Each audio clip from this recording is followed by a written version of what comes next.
السلام علیکم ورحمۃ اللہ وبرکاتہ۔ مولانا محمد الیاس گھمن حفظہ اللہ تعالیٰ کا ختم نبوت پر قیمتی جملہ۔ وہ فرماتے ہیں کہ مجھ سے کسی شخص نے کہا کہ آپ مرزے پر جو ہے لان تان اور اس کی شخصیت پر بات نہ کریں، اس کی علمیت پر بات کریں۔ آپ اس کے ساتھ علمی اختلاف کریں، شخصیت پر جو ہے وہ نہ کریں کہ وہ لڑکیوں سے ٹانگیں دبواتا تھا اور وہ غلط فعل کرتا تھا، ایسی ویسی باتیں اس کی شخصیت پر بات نہ کریں۔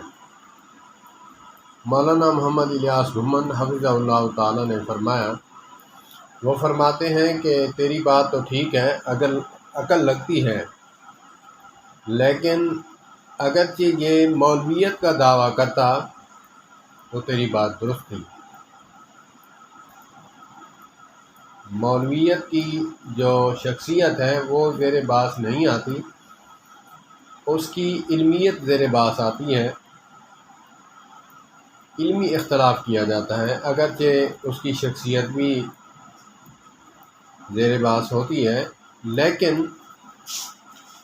جو نبوت کا دعویٰ کرے اس کی پہلے شخصیت زیر بحث آتی ہے، پھر اس کی علمیت۔ انہوں نے مثال دی کہ آقا کریم علیہ الصلوۃ والسلام نے جب اپنی قوم کو اکٹھا کیا دعوت دینے کے لیے، تو پہلے اپنی ذات کے بارے میں پوچھا تھا کہ حل وجدتمونی صادقا او کاذبا، میرا بچپنا، میری جوانی، میرا جو ہے بڑھاپا آپ نے دیکھا، مجھے کیسے پایا؟ سب یکجان نے کہا کہ آپ کو صادق و امین پایا ہم نے۔ تو پھر آقا کریم علیہ الصلوۃ والسلام نے پہلے اپنی ذات پیش کی، پھر اپنی بات پیش کی۔ فرمایا کہ قولوا لا الہ الا اللہ تفلحون وتملک العرب والعجم۔ تو جب نبوت کا دعویٰ کیا ہے تو پہلے اس کی شخصیت زیر بحث آئے گی، اس کی ذات، بعد میں اس کی بات۔